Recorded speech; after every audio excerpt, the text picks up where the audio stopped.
اعوذ باللہ من الشیطان الرجیم بسم اللہ الرحمن الرحیم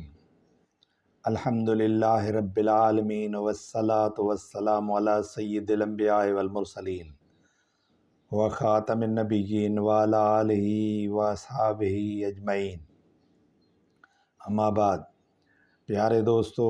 السلام علیکم ورحمۃ اللہ وبرکاتہ۔ فقیر فیض محمد سکندری پتافی الفیض چینل کے ساتھ آپ کی خدمت میں حاضر ہے۔ پیارے دوستو، کچھ عرصے کے بعد پھر میں آپ کی خدمت میں حاضر ہوں۔ پیارے دوستو، آج میں ایک ایسا مضمون پیش کر رہا ہوں جو آپ کے عقیدے کو پختہ کرے گا۔ غور سے سننا ہے، بڑی محبت سے سننا ہے، پیار سے سننا ہے اور ضروری سننا ہے۔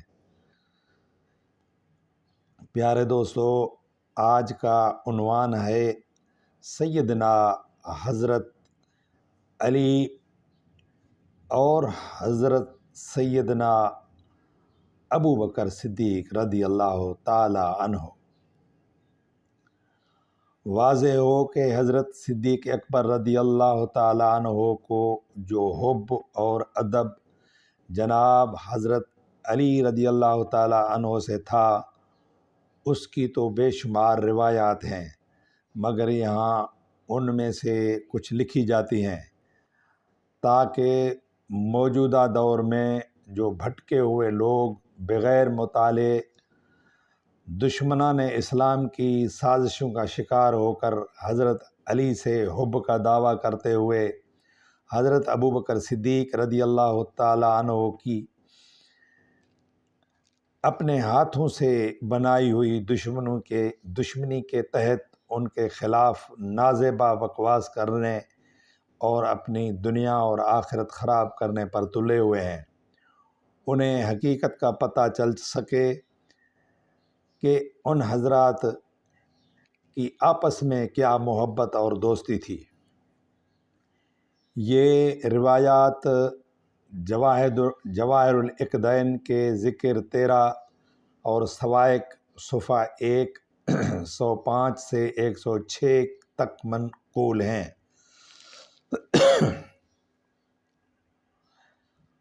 نمبر 1، عسکری کتاب الامثال میں حضرت انس رضی اللہ تعالی عنہ سے روایت کرتے ہیں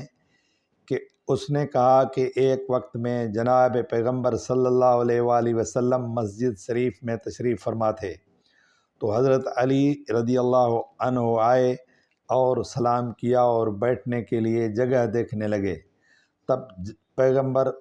تب جناب پیغمبر صلی اللہ علیہ وآلہ وسلم نے صحابہ کرام کے چہروں کی طرف دیکھا کہ کون ان کے لیے جگہ کشادہ کرتا ہے، اور حضرت ابو بکر صدیق رضی اللہ عنہ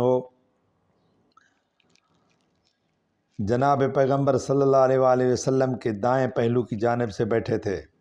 وہ اپنی بیٹھک سے جگہ بنا کر حضرت علی سے کہا کہ اے ابا الحسن،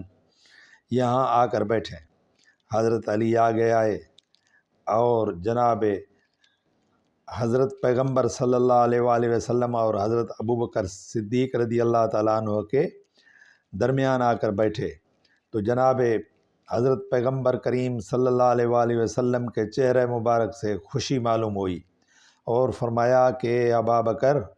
اچھے کی اچھائی تو محض اچھا ہی پہچانتا ہے۔ ایک مرتبہ یہی عمل حضرت صدیق اکبر نے حضرت عباس رضی اللہ تعالیٰ عنہ کے لیے بھی کیا تھا۔ نمبر 2، ابو الحسن مغازلی حضرت عائشہ صدیقہ رضی اللہ عنہا سے روایت کی ہے، کہتے ہیں کہ حضرت ابا بکر صدیق کو دیکھا کہ حضرت علی کے چہرے مبارک کی طرف زیادہ دیکھتے تھے۔ جب میں نے ان سے ان کا سبب دریافت کیا تو فرمانے لگے کہ اے میری بیٹی، میں نے جناب رسول اللہ صلی اللہ علیہ وآلہ وسلم سے سنا ہے کہ آپ فرمایا کرتے تھے کہ حضرت علی رضی اللہ تعالیٰ عنہ کے چہرے کی طرف دیکھنا عبادت ہے۔ نمبر 3، ابو الحسن نے ایک اور حدیث حضرت عائشہ صدیقہ رضی اللہ تعالیٰ عنہا سے روایت کرتے ہیں کہ حضرت عائشہ صدیقہ نے فرمایا کہ حضور اقدس صلی اللہ علیہ وآلہ وسلم نے فرمایا کہ حضرت علی رضی اللہ عنہ کے ذکر مبارک سے اپنی محفلیں سجائیں۔ نمبر 4، دار قطنی شعبی سے روایت کی ہے کہ ایک وقت حضرت ابو بکر صدیق رضی اللہ عنہ بیٹھے تھے کہ حضرت علی رضی اللہ تعالیٰ عنہ دور سے نظر آئے۔ جب حضرت ابو بکر نے انہیں دیکھا تو کہا کہ جس شخص کو اچھا لگے تو حضرت علی کو دیکھے، جو جناب رسول اللہ صلی اللہ علیہ وآلہ وسلم کے نزدیک تمام لوگوں سے مرتبے میں بہت بڑے، قرابت میں بہت نزدیک، حالت میں بہت اچھے اور حق میں بہت بڑے ہیں۔ نمبر 5، ابن السمان کی کتاب الموافقت میں حضرت عبداللہ بن عباس رضی اللہ تعالی عنہما سے روایت کرتے ہیں، فرماتے ہیں کہ جناب رسول اللہ صلی اللہ علیہ وآلہ وسلم کے وصال مبارک کے بعد چھٹے دن حضرت ابو بکر صدیق رضی اللہ تعالی عنہ اور حضرت علی رضی اللہ تعالی عنہ حضرت جناب پیغمبر صلی اللہ علیہ وآلہ وسلم کی قبر انور کی زیارت کے لیے آئے۔ تب حضرت علی نے حضرت ابو بکر سے کہا کہ اے جناب رسول اللہ صلی اللہ علیہ وآلہ وسلم کے خلیفے آگے ہوں۔ تو حضرت ابو بکر نے کہا میں اس مرد کے آگے نہیں ہوں گا جس کی شان میں جناب رسول اللہ صلی اللہ علیہ وآلہ وسلم سے میں نے سنا ہے کہ آپ فرماتے تھے کہ علی میرے نزدیک اس درجے پر ہے جو درجہ میرے رب کے پاس ہے۔ ایک مکالمہ خاص جو ان حضرات کے درمیان ہوا وہ آپ کی خدمت میں پیش کر رہا ہوں۔ کتاب الروض الفائق نے المواعظ الرقائق جلد 2 صفحہ نمبر 145 میں بیان ہے۔ حضرت ابو ہریرہ رضی اللہ تعالیٰ عنہ سے روایت ہے کہ ایک دن حضرت ابو بکر صدیق رضی اللہ عنہ اور حضرت علی بن ابی طالب رضی اللہ تعالیٰ عنہ جناب رسول اللہ صلی اللہ علیہ وآلہ وسلم کے حجرہ شریف کی طرف آئے۔ تب حضرت علی نے حضرت ابو بکر سے کہا کہ آپ آگے ہوں کہ پہلے دروازہ کھٹکھٹائیں۔ آپ پہلے آگے ہو کر پہلے دروازہ کھٹکھٹائیں۔ تو حضرت ابو بکر نے کہا آپ پیش رو بنیں۔ حضرت علی نے فرمایا میں اس شخص کے آگے نہیں ہوں گا جس کے حق میں جناب رسول اللہ صلی اللہ علیہ وآلہ وسلم کو فرماتے سنا ہے کہ میرے بعد ابو بکر سے زور اچھے پر سورج ابھرا نہ غروب ہوا۔ حضرت ابو بکر نے فرمایا کہ میں اس مرد سے آگے نہیں ہو سکتا جس کے حق میں جناب رسول اللہ صلی اللہ علیہ وآلہ وسلم نے فرمایا کہ عورتوں میں بہتر عورت یعنی حضرت بی بی فاطمہ زہرا رضی اللہ عنہا، مردوں سے بہت بہتر مرد حضرت علی رضی اللہ تعالی عنہ کو عطا کی ہے۔ حضرت علی نے فرمایا کہ میں اس مرد سے آگے نہیں ہو سکتا جس کے حق میں جناب رسول اللہ صلی اللہ علیہ وآلہ وسلم نے فرمایا ہے کہ جو حضرت ابراہیم خلیل اللہ کے سینے مبارک کی طرف دیکھنا چاہے اسے چاہیے کہ وہ حضرت ابو بکر صدیق کا سینہ دیکھے۔ حضرت ابو بکر صدیق رضی اللہ تعالیٰ عنہ نے فرمایا کہ میں اس مرد سے آگے نہیں ہو سکتا جس کے حق میں جناب رسول اللہ صلی اللہ علیہ وآلہ وسلم نے فرمایا کہ جس کا ارادہ ہو کہ حضرت آدم علیہ السلام کو دیکھے اور حضرت یوسف علیہ السلام اور ان کے حسن کو اور حضرت موسیٰ علیہ السلام اور ان کی نماز کو، اور حضرت عیسیٰ علیہ السلام اور اس کے زہد کو، اور حضرت محمد کریم صلی اللہ علیہ وآلہ وسلم اور ان کے خلق کو دیکھے تو اسے چاہیے کہ حضرت علی کو دیکھے۔ حضرت علی نے فرمایا کہ میں اس مرد سے آگے نہیں ہو سکتا جس کے حق میں جناب رسول اللہ صلی اللہ علیہ وآلہ وسلم نے فرمایا ہے کہ جب قیامت کے میدان میں جہان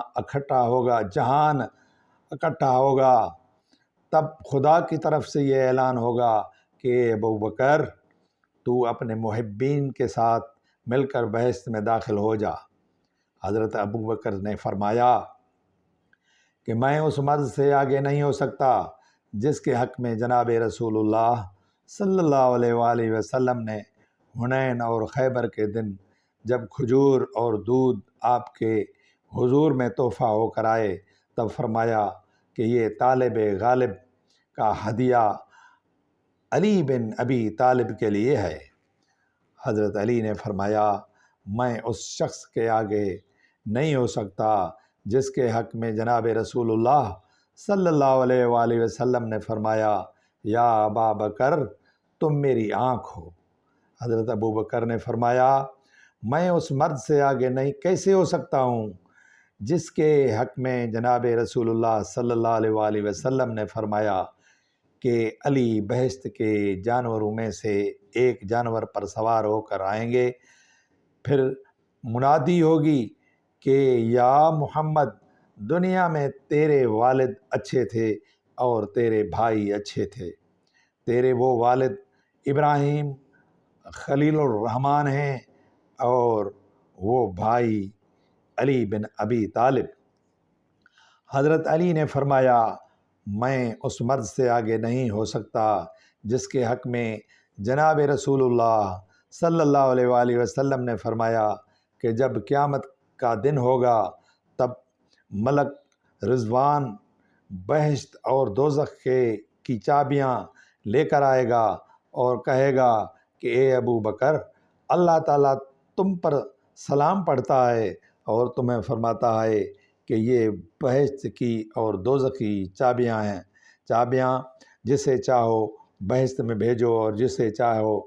دوزخ میں روانہ کرو۔ حضرت ابو بکر صدیق نے فرمایا میں اس مرد سے آگے نہیں بڑھ سکتا جس کے حق میں جناب رسول اللہ صلی اللہ علیہ وآلہ وسلم نے فرمایا ہے کہ میرے پاس جبریل آئے اور کہا کہ یا محمد اللہ تعالیٰ آپ پر سلام پڑھتا ہے اور آپ سے فرماتا ہے کہ میں آپ سے محبت رکھتا ہوں اور حضرت علی سے محبت رکھتا ہوں۔ تب میں نے سجدہ شکر ادا کیا۔ جبریل نے کہا اللہ تعالیٰ فرماتا ہے کہ میں فاطمہ سے محبت رکھتا ہوں۔ تب میں نے سجدہ شکر ادا کیا اور فرمایا حسن اور حسین سے محبت رکھتا ہوں۔ تب میں نے سجدہ شکر ادا کیا۔ حضرت علی رضی اللہ تعالیٰ عنہ نے فرمایا میں اس مرد سے آگے کیسے ہو سکتا ہوں جس کے حق میں جناب رسول اللہ صلی اللہ علیہ وآلہ وسلم نے فرمایا ہے کہ حضرت ابو بکر کا ایمان اہل زمین کے ایمان سے تولا جاتا تو اس پر بھاری ہوتا۔ حضرت ابو بکر صدیق رضی اللہ تعالیٰ عنہ نے فرمایا میں اس مرد سے آگے کیسے ہو سکتا ہوں جس کے حق میں جناب رسول اللہ صلی اللہ علیہ وآلہ وسلم نے فرمایا ہے کہ قیامت کے دن حضرت علی آئیں گے، ان کے ساتھ ان کی اولاد اور حضرت بی بی فاطمہ بہشتی سواریوں پر سوار ہوں گے۔ پھر قیامت والے کہیں گے یہ کون سا نبی ہے؟ پھر کوئی آواز کرنے والا آواز بلند کرے گا کہ یہ خدا کے دوست علی بن ابی طالب ہیں۔ حضرت علی نے فرمایا میں اس مرد سے آگے کیسے ہو سکتا ہوں جس کے حق میں جناب رسول اللہ صلی اللہ علیہ وآلہ وسلم نے فرمایا ہے کہ قیامت کے دن اہل محشر یہ آواز سنیں گے کہ اے صدیق اکبر بہشت کے 8 دروازوں میں سے جس سے چاہے بہشت میں داخل ہو جاؤ۔ حضرت ابو بکر صدیق رضی اللہ تعالیٰ عنہ نے فرمایا میں اس مرد سے آگے نہیں ہو سکتا جس کے حق میں جناب رسول اللہ صلی اللہ علیہ وآلہ وسلم نے فرمایا ہے کہ میرے محل اور حضرت ابراہیم خلیل الرحمن کے محل کے درمیان حضرت علی کا محل ہے، یعنی بہشت میں۔ حضرت علی شیر خدا نے فرمایا میں اس مرد سے آگے نہیں ہو سکتا جس کے حق میں جناب رسول اللہ صلی اللہ علیہ وآلہ وسلم نے فرمایا کہ آسمان کے اہل کروبی یعنی ملائکہ روحانی اور ملا الاعلیٰ روزانہ حضرت ابوبکر صدیق کو دیکھتے ہیں۔ حضرت ابوبکر صدیق نے فرمایا میں اس مرد سے آگے نہیں ہو سکتا جس کے حق اور اس کے اہل بیت کے حق میں اللہ تعالیٰ نے فرمایا ہے وَيُطْعِمُونَ الطَّعَامَ عَلَىٰ حُبِّهِ مِسْكِينًا وَيَتِيمًا وَأَسِيرًا، یعنی جو اللہ تعالیٰ کی حب میں مسکین، یتیم اور قیدی کو کھانا کھلاتے ہیں۔ حضرت علی رضی اللہ تعالیٰ عنہ نے فرمایا میں اس مرد سے آگے نہیں ہو سکتا جس کے حق میں اللہ تعالیٰ نے فرمایا وَالَّذِينَ جَاءَ بِالصِّدْقِ وَصَدَّقَ بِهِ أُولَٰئِكَ هُمُ الْمُتَّقُونَ، یعنی جس رسول نے سچ لایا اور جس ابوبکر صدیق اور دوسرے ہر ایک سچے مومن نے اس کو سچ مانا وہ سب لوگ پرہیزگار ہیں۔ پھر حضرت رب العالمین کی طرف سے صادق امین حضرت جناب رسول اللہ صلی اللہ علیہ وآلہ وسلم کے پاس حضرت جبریل علیہ السلام آئے اور عرض کیا یا رسول اللہ خدا پاک اوپر سے آپ پر سلام پڑھتا ہے اور آپ سے فرماتا ہے کہ اس ساتھ میں ساتوں آسمانوں کے ملائکہ حضرت ابوبکر صدیق اور حضرت علی بن ابی طالب کی طرف دیکھ رہے ہیں۔ بہترین ادب اور بہترین جواب کا سلسلہ جو ان میں چلا ہے وہ سن رہے ہیں۔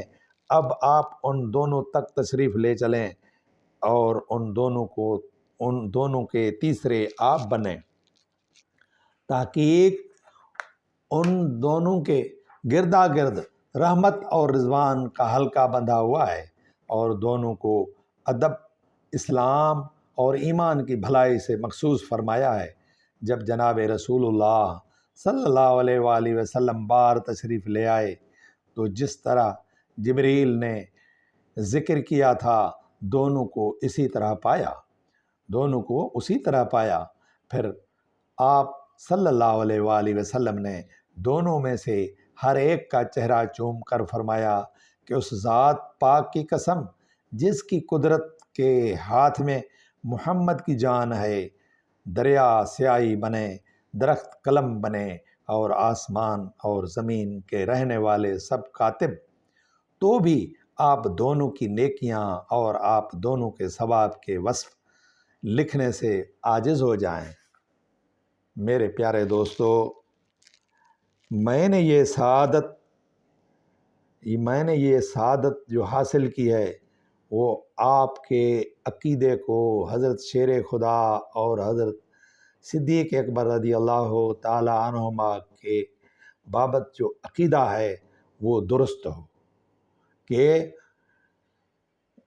یہ دونوں اللہ اور اللہ کے رسول کے پیارے ہیں، ان میں سے